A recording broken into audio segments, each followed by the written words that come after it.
From the historic campus of Hillsdale College in Hillsdale, Michigan, where the good, the true, and the beautiful are taught, nurtured, and honored, this is the Radio Free Hillsdale Hour, bringing the activity and education of the college to listeners across the country. One way that people who study instruments classify it is how it produces its sound, and that means it's actually a wind instrument. It looks like a keyboard instrument because that's how the player activates the sound, compared to a piano, which might be classified more as a percussion instrument because the hammers are striking strings inside the piano. This is your host, Scot Bertram. Welcome to the Radio Free Hillsdale Hour, part of the Hillsdale College Podcast Network.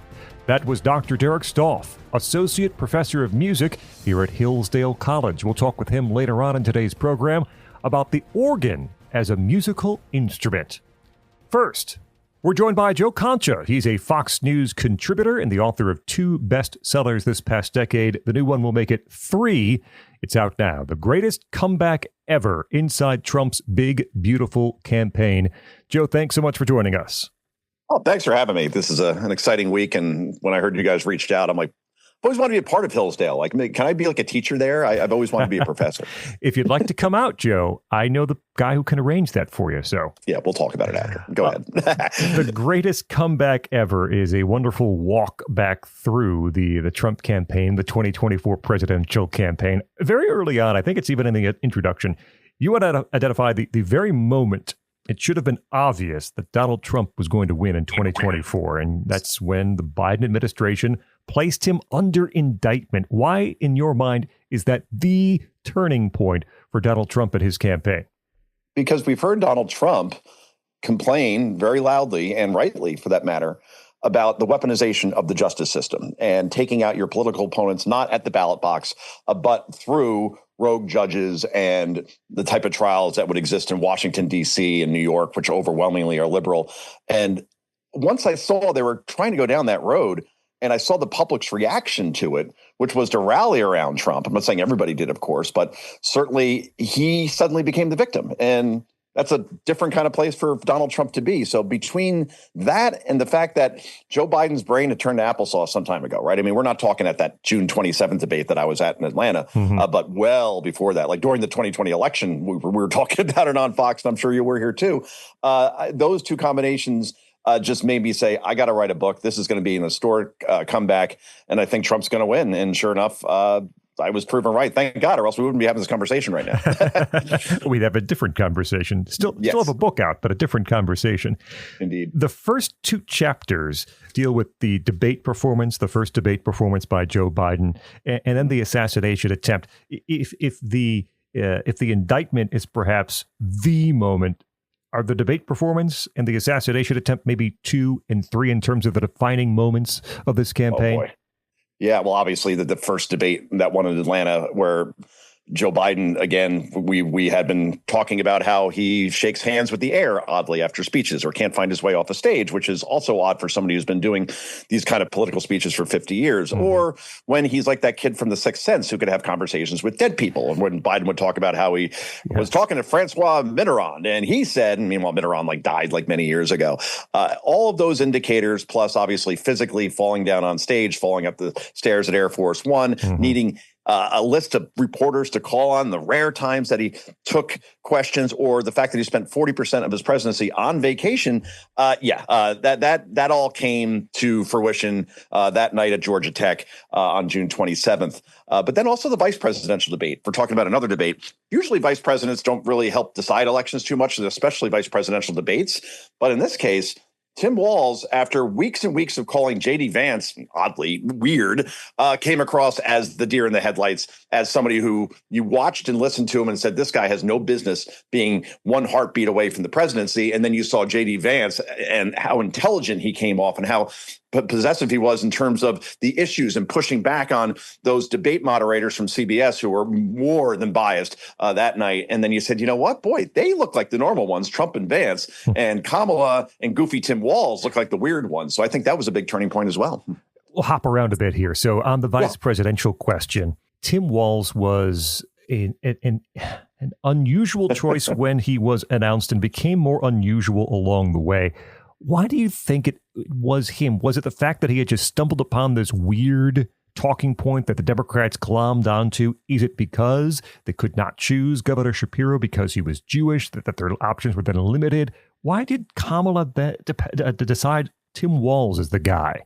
Both of your answers are correct, right? First, the weird thing went viral and the media loved it. They thought he was like really cool. And the Kamala campaign, I guess, thought that, why don't we go with him? Because he's kind of, he has the jazz hands and he's got a lot of energy. And, maybe this could be the guy that could appeal to Midwest voters because he's a governor of Minnesota, grew up in Nebraska. But yeah, the second part is true. You had the Democrat Party that was petrified of the anti-Semitic wing of the party, and also petrified to lose the state of Michigan, especially the city of Dearborn, because that has a high Muslim population. And by choosing Shapiro, they thought that would cost them too many votes. Meanwhile, Josh Shapiro is at something like 62% approval in a state that was absolutely crucial for her to win. And he's pretty good on this stuff, but he's somewhat moderate. So that may have normalized the tick a little bit. Instead, she missed that 2-inch putt and went with that, again, goofy 80s sitcom dad who is Tim Walz, who only lied about carrying weapons of war, only lied about being in Hong Kong during the Tiananmen Square massacre. And then, oddly, when he was playing AOC in like Madden, the video football game, said, that AOC runs a real mean pick six. And as a football coach myself, I'm like, you don't run a pick six. It just kind of happens. There is no plan. It's a tip ball. You jump the route. But when I heard that was a bridge too far for me. And I talk about it in the book. So yeah, that was her one decision she had to make during the campaign, Kamala Harris. And boy, was it the wrong one.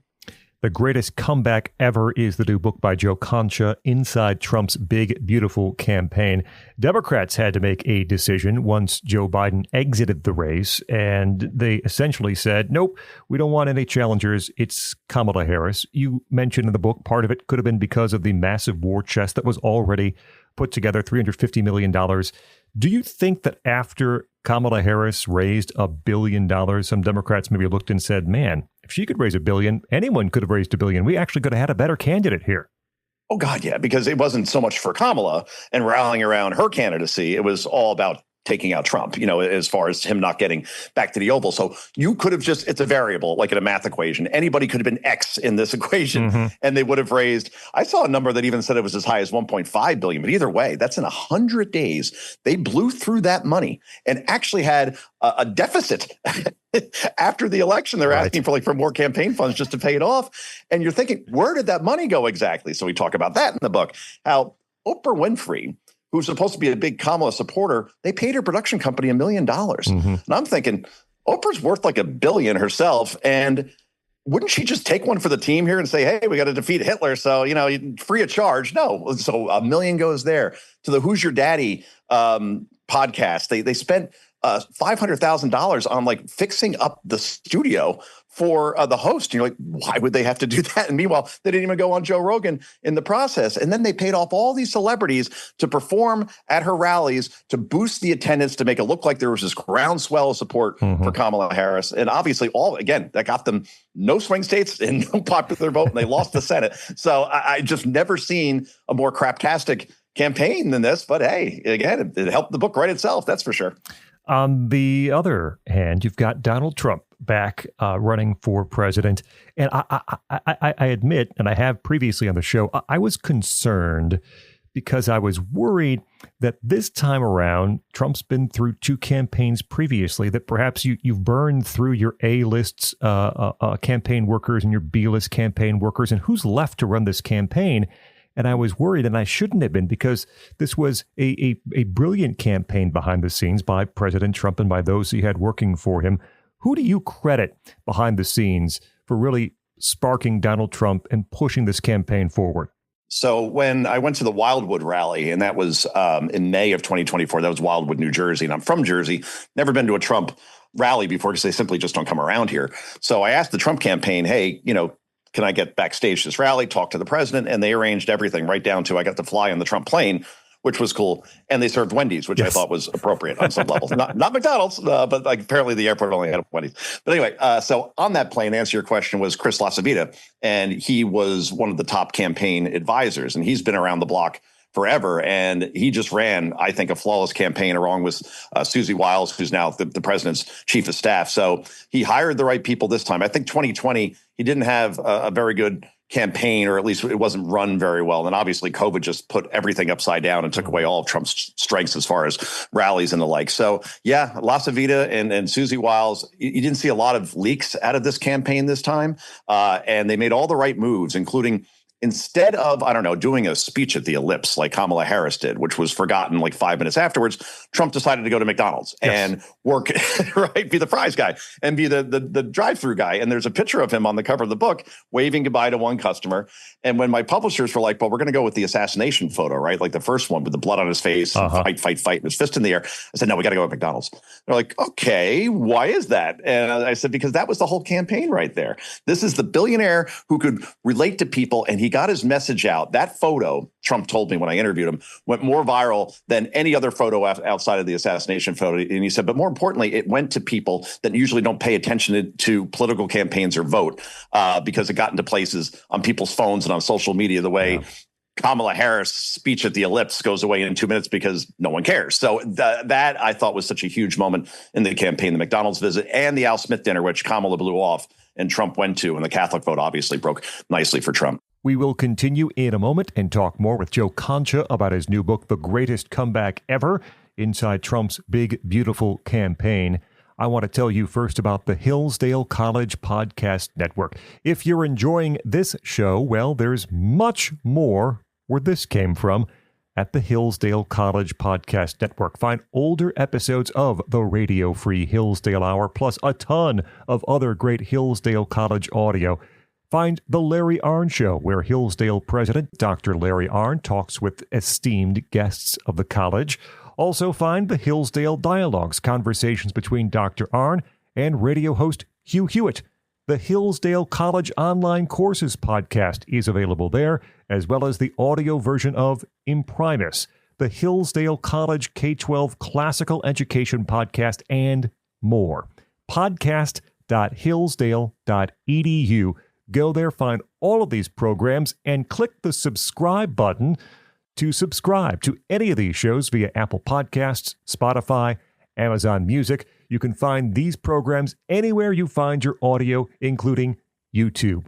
The Hillsdale College Podcast Network. More info at podcast.hillsdale.edu. You're going to love it. We continue with Joe Concha, his new book, The Greatest Comeback Ever, Inside Trump's Big, Beautiful Campaign. Joe, we talked before the break about that McDonald's photo. It's on the cover of The Greatest Comeback Ever. You've got Trump also driving that garbage truck after the comments by President Biden. That's right. He did well with UAW-type people. You mentioned the endorsement that Kamala lacked was not necessarily the Washington Post, but the Teamsters who refused to endorse Harris in this presidential campaign. Why are the blue-collar workers, the Teamsters, the UAW so attracted to this rich guy who's been in business all his life and buys and sells skyscrapers, right? And wears cufflinks like he does on the cover. What is that connection? Why does that happen?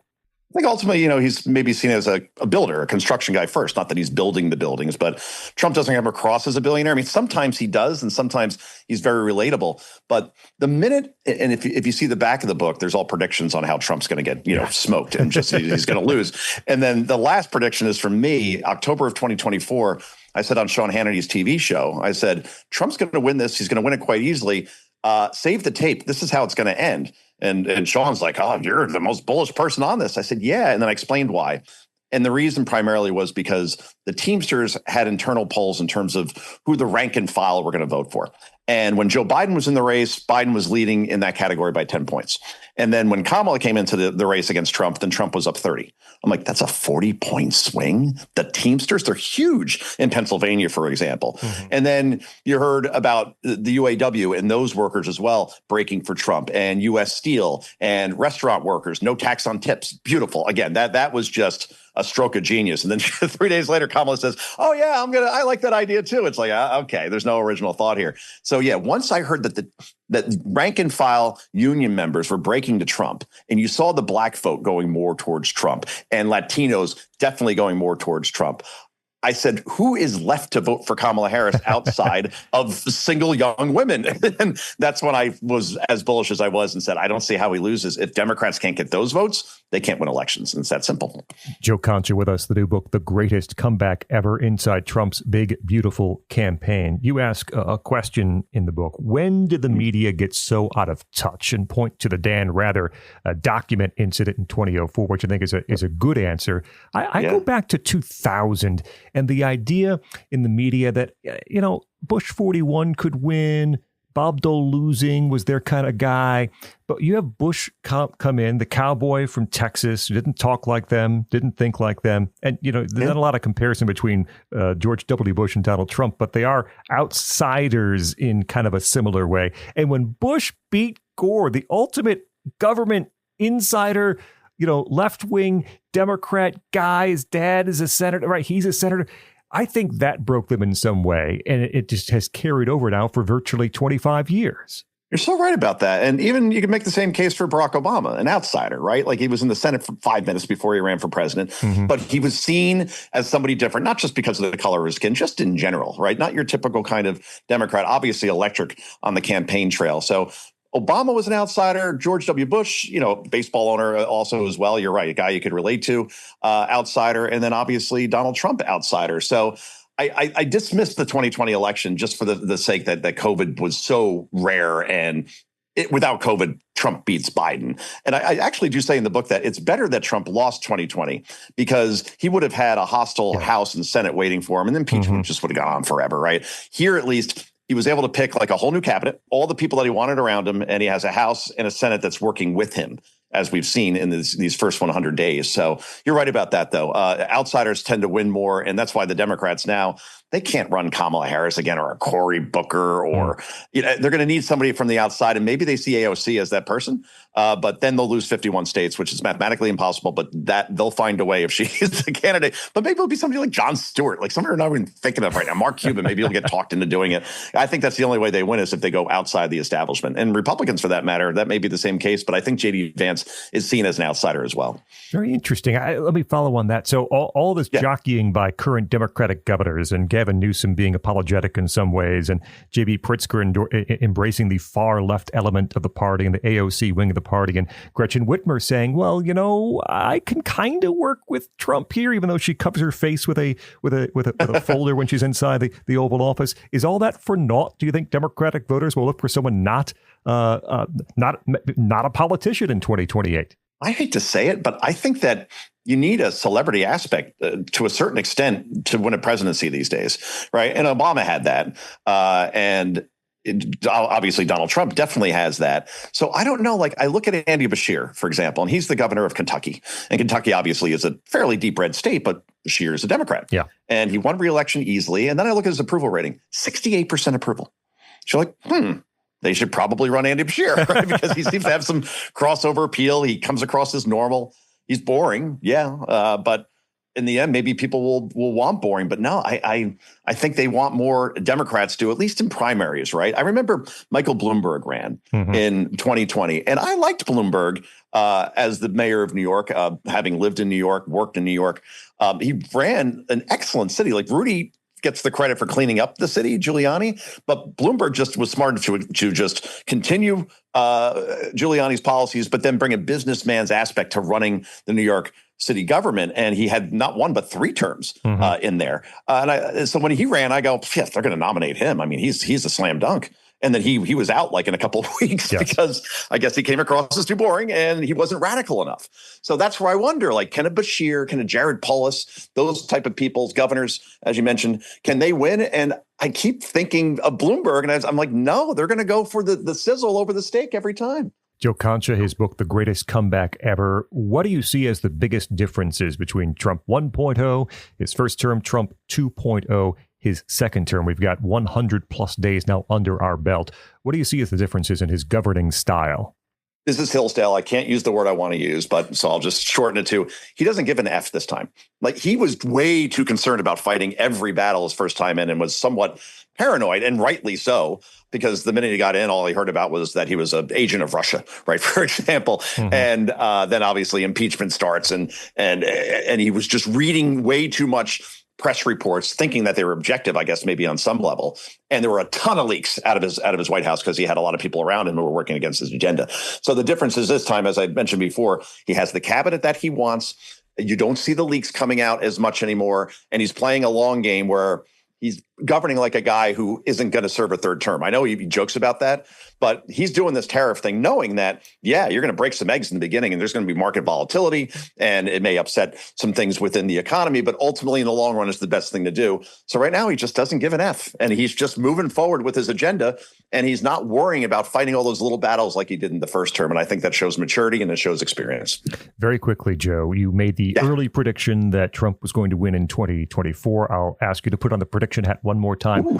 I'm curious if Republicans and conservatives can stay on the correct side, the right side of these 80-20 issues, because if you do, that's an easy roadway to another victory in 2028. Can Republicans continue to have this sort of cultural advantage on Democrats for the next 3 years?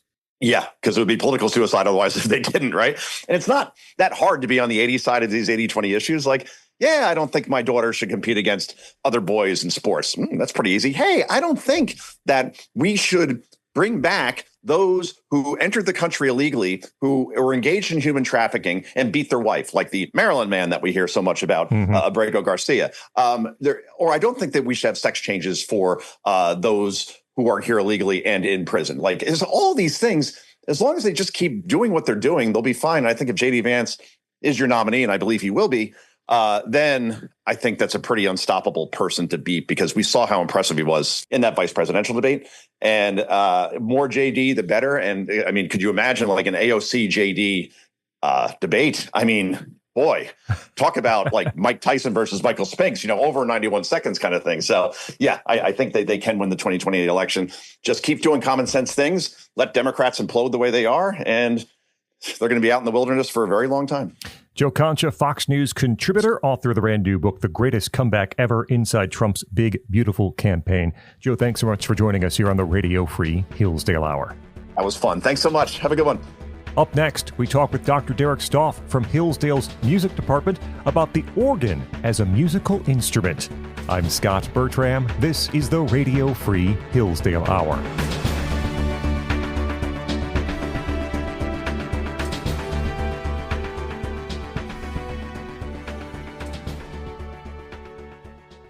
Do you believe in our founders' vision for America? That our republic will only survive if we are an educated and informed people who know our rights and duties. Since 1844, Hillsdale College has sought to educate all who wish to learn about these timeless principles of self-government. For more than 50 years, the college has worked to spread that mission by sending Imprimis to millions of Americans. Imprimis features some of the best speeches given at Hillsdale events, and now an audio version of the popular Speech Digest is available in a new podcast of the same name. And, like the print publication, Imprimis, the podcast, is always free. Listen to the best arguments from speakers such as Chris Rufo, Molly Hemingway, Mark Stein, and Hillsdale College President Larry Arnn, read by Hillsdale students. Subscribe today to listen to Imprimis at podcast.hillsdale.edu. That's podcast.hillsdale.edu or wherever you get your audio.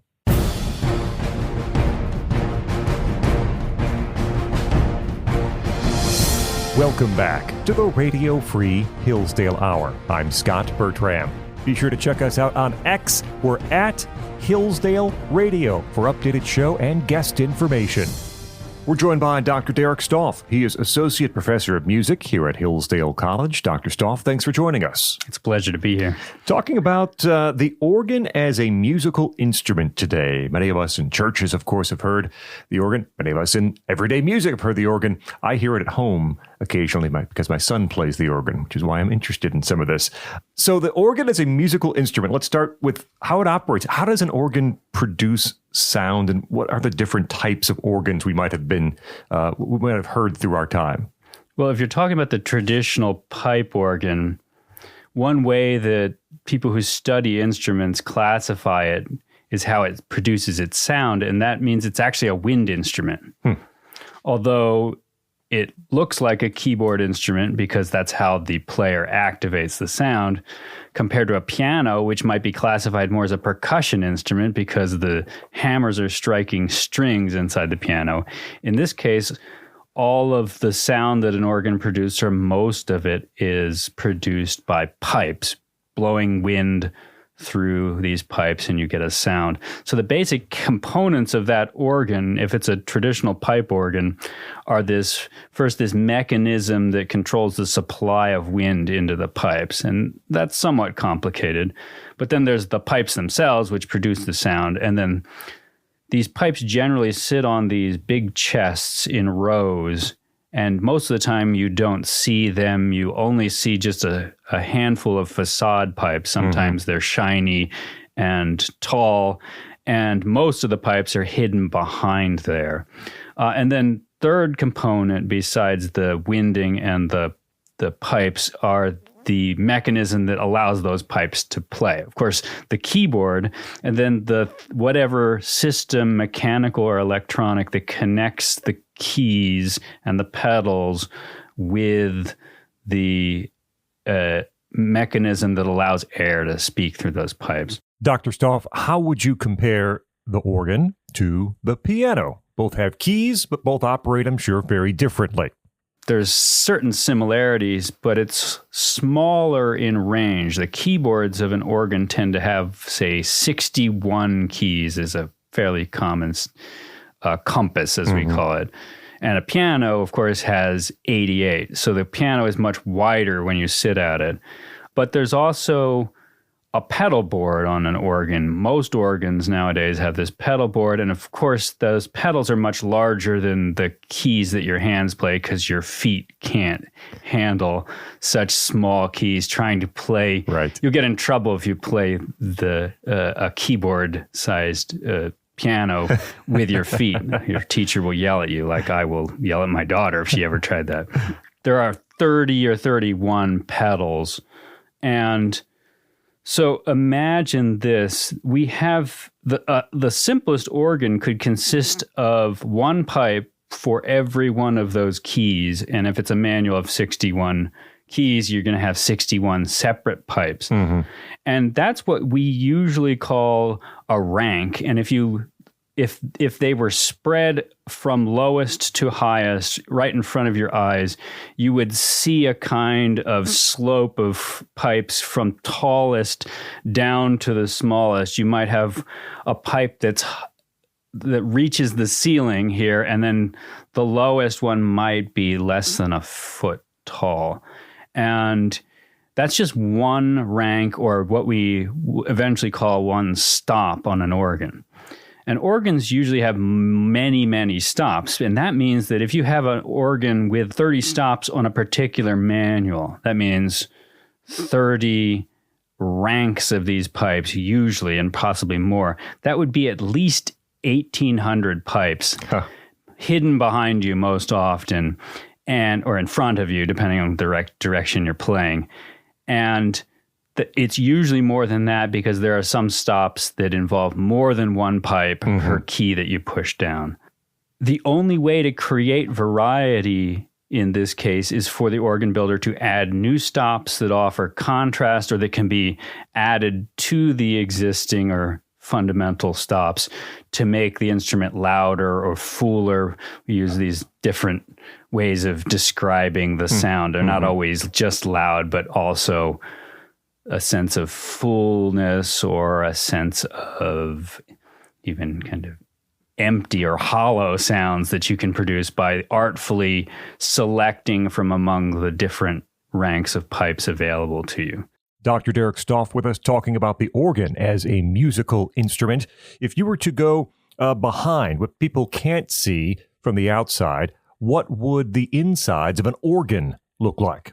If you were to go back into behind the organ case, you can get there if you're a special privileged person who needs to actually do there, but we don't let people back every day. But you have to get back there to tune and service the instrument. And if you would go back, you would see two basic types of pipes. One is the most familiar one that we call flues. These are like recorders. Okay. The other one are reeds, but flues are the most iconic. In fact, they're the ones that if you look at most pipe organs, the builder has placed several or at least a rank of these out front and polished them up so they're nice and shiny. And these speak essentially like recorders. You've got air blowing through a tube, and there's a mouth, what we call a mouth, a kind of opening in the bottom of the pipe close to the foot, the very bottom. And when air hits that, the air column is split. Some air goes out of the pipe and most stays in, and that creates a kind of turbulence. And that's what produces this sound. And then the length of the pipe determines the pitch. So a very tall pipe will be lower. Right. A very short pipe will be closer to a dog whistle. And we have that kind of range on many organs. The largest of these flue pipes, if I refer to the Christ Chapel organ here on Hillsdale campus, the largest of our pipes, flue pipes, are around 450 pounds. Wow. Made of wood. They sit at the very back of the organ, and they had to be specially installed on the back before the rest of the organ went in because they couldn't be just carried into the organ case and placed where they need to be. But we also have pipes the size of your index finger or your pinky, and that sound like dog whistles. You don't use those pipes most of the time alone by themselves, but in combination with others, they can add a kind of brilliance to it. Can you give us a very brief history of the organ? When do we see this becoming developed? You can actually find organs in late antiquity in the Greeks and Romans, this idea of a water organ, and we've got imagery of what these looked like. And the water here is used instead of what we might think of as the air reservoir in a modern instrument. You've got to keep that air regulated, that air pressure, because as soon as the air pressure increases, the pipe starts speaking differently and will eventually stop speaking because they're either overblown or underblown. So the ancients found this idea that using this tank with water in it, in which the bellow pumper can push the water in and keep it even. We don't think that those kind of instruments could have done very much. The imagery shows them only with a few pipes. The real sort of ancestor of our modern organ started in the Middle Ages, where that water mechanism was replaced by air reservoirs. And if you go into the back of an organ, a modern pipe organ, you'll still see these reservoirs. They often have big weights on them to keep the air pressure at a uniform rate, because when you have an organ, especially if it's pumped by hand, the airflow into that reservoir is going to be uneven as the bellow pumper steps on or pushes the bellows. Air is going into this reservoir, and then it's also going out when the player plays. And if you're playing a very large sound with lots of stops, the airflow out of the instrument is pretty large, and you can tax the wind system if you don't play it correctly or don't draw on the right combination of stops. And so that you need to have this kind of buffer zone for the air, which is the reservoir. And that developed in the Middle Ages. The most important development of, let's say the 15th century was when people started figuring out how to stop the sound to certain ranks. Before then, the organ consisted of this huge chest with lots of pipes, and it was either all on or all off.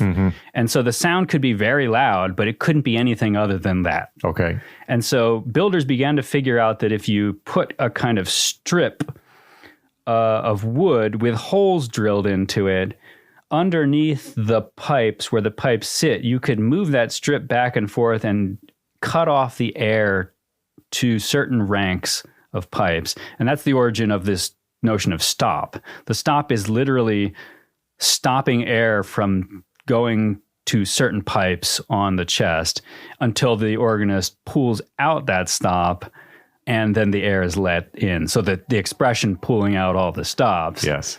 And that's basically, in the late Middle Ages, the development of that plus the development of the keyboard, a kind of what we think of as a normal keyboard with black and white notes, and the pedal board developed. And from there, the organ has changed mostly not so much in timbre, although that does vary too.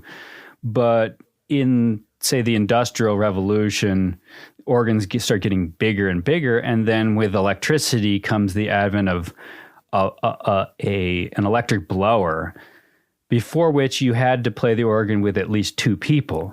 So practicing in church meant bringing someone along to pump the bellows or trading off with your fellow students. And now you can, at a flip of a switch, have this done by an electric motor that provides a continuous stream of air. And that is helpful. Yeah, I imagine so. But in any case, if you want to assess the major revolution in that electricity and digital technology has made for organ building, nowadays we can have organs that are pipe organs, but they have no pipes, right? And they're kind of in some ways like a flight simulator, but we can still experience them as an organ, and people can have in their house an instrument, and they can put their headphones on and sound like they're in a big cathedral. Yeah. In some ways, it's fun, and it also opens up opportunities for individuals and churches without financial resources to actually afford to have an instrument. The downside is that, as some people think, that there's a kind of loss of authenticity when it's no longer real pipes making those sounds. But there's always going to be trade-offs when you have new technologies like that. You told us earlier, Derek, that the piano was more of a percussive instrument, the organ a wind instrument. Does that mean that pianists can easily transition to play organ? What are the different kind of, I guess, techniques that would be different from playing piano to playing the organ? Yeah, it's a wind instrument, but being able to play a recorder or flute gives you no advantage in playing the organ, right? The skill set for playing it is entirely keyboard technique, and that means that pianists are really in the best position to take up the organ. And usually as a teacher, I ask that my students first have many, many years of piano study so that we can concentrate, when we learn on the organ, the things that are most unique to the organ.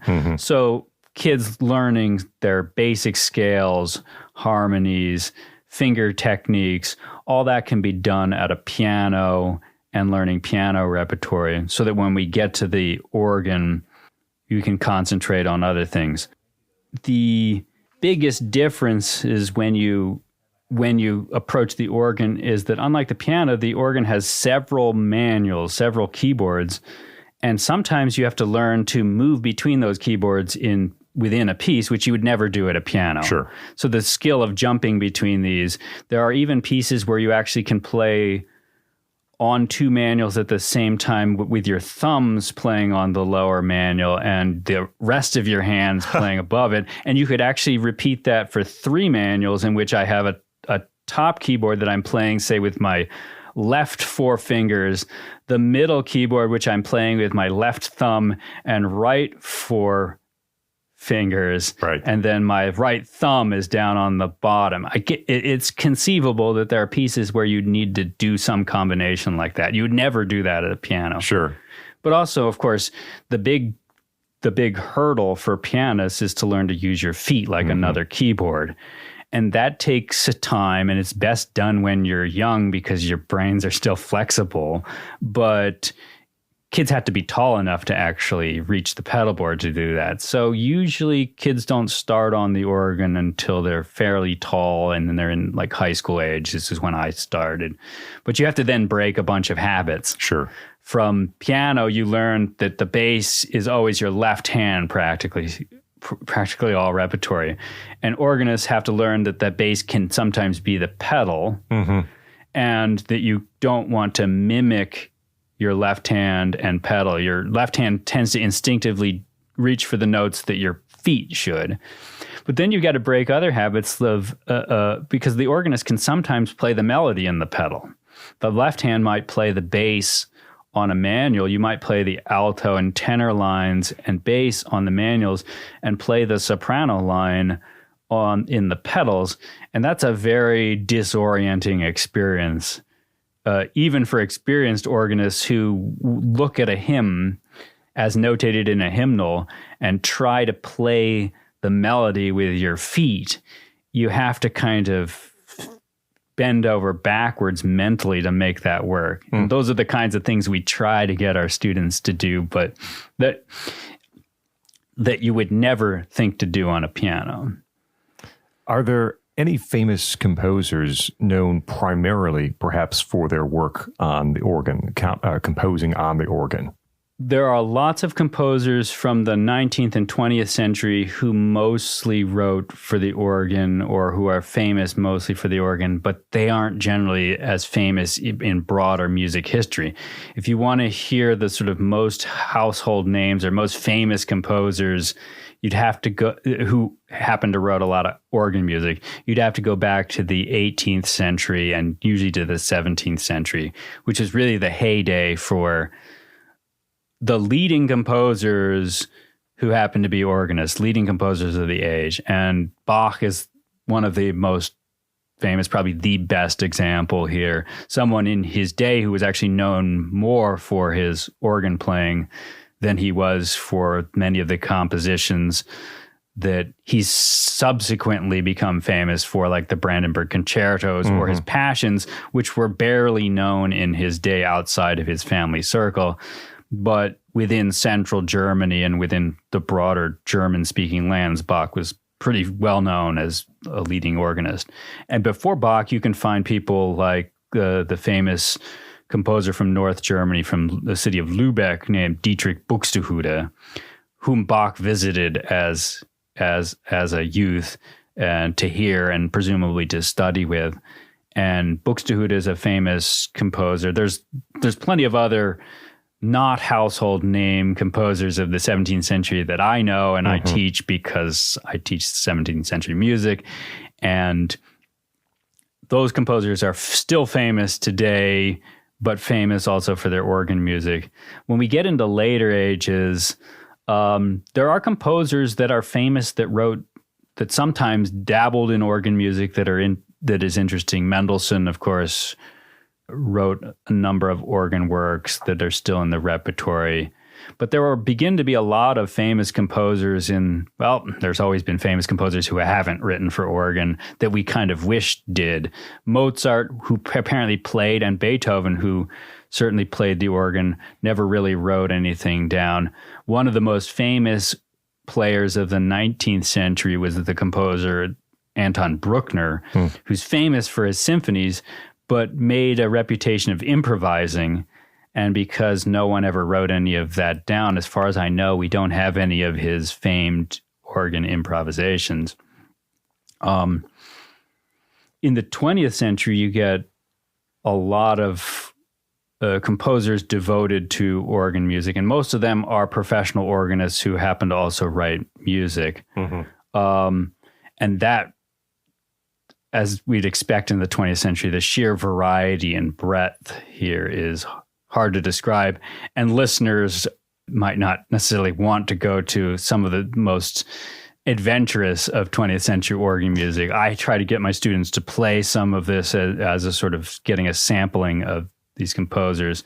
But if you had to choose one, the most sort of famous modernist composer who happens to write a lot for organ and whose works are infused with the spirit of Catholicism is Olivier Messiaen. He's a French composer who lived up to 1986, and whose music is very adventurous. He was respected by the sort of leading avant-garde radical composers, but his music is in many ways also interestingly traditional, even as it is sometimes difficult to listen to. It engages with important elements of theology. And so that's made him one of the exceptions, which is in music history, we rarely teach organ music from the 20th and 19th centuries.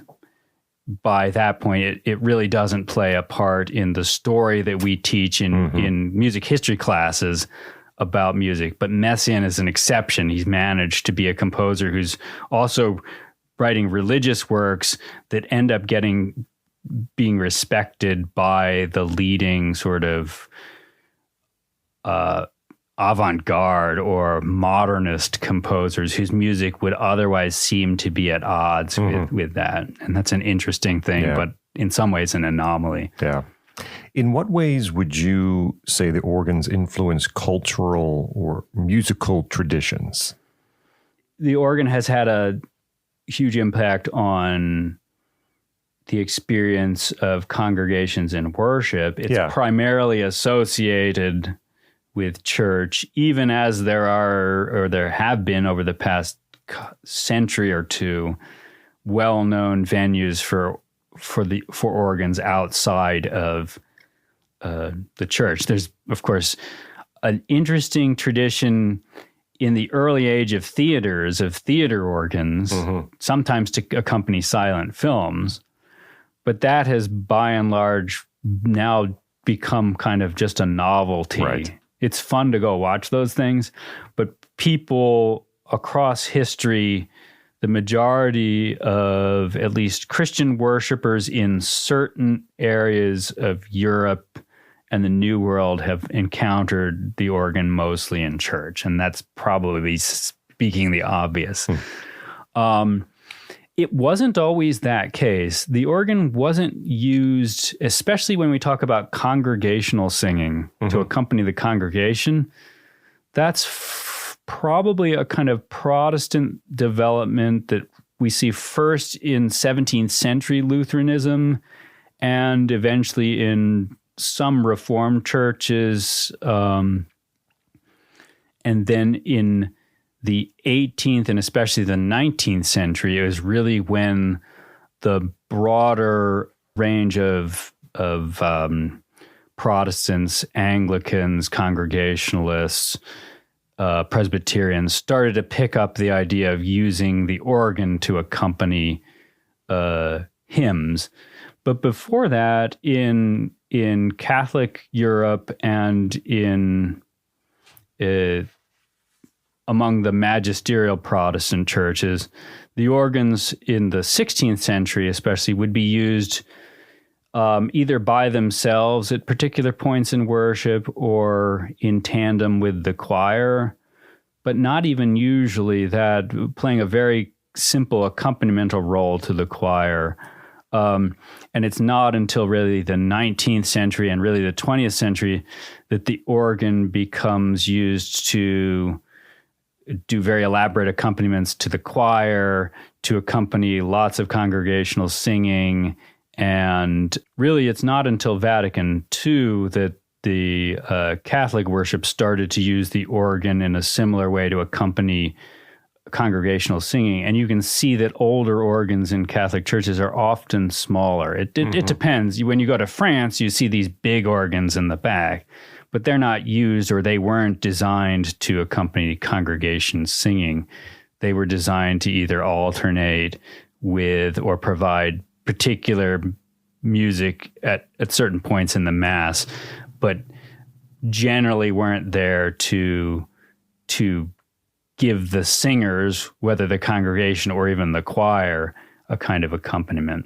Dr. Derek Stauff, he is Associate Professor of Music here at Hillsdale College as we talk about the organ as musical instrument. Dr. Stauff, thanks so much for joining us here on the Radio Free Hillsdale Hour.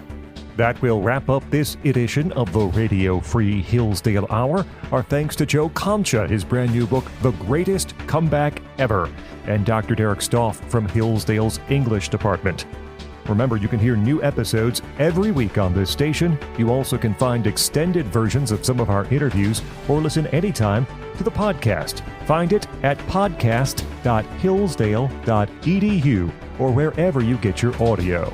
Until next week, I'm Scot Bertram, and this has been the Radio Free Hillsdale Hour.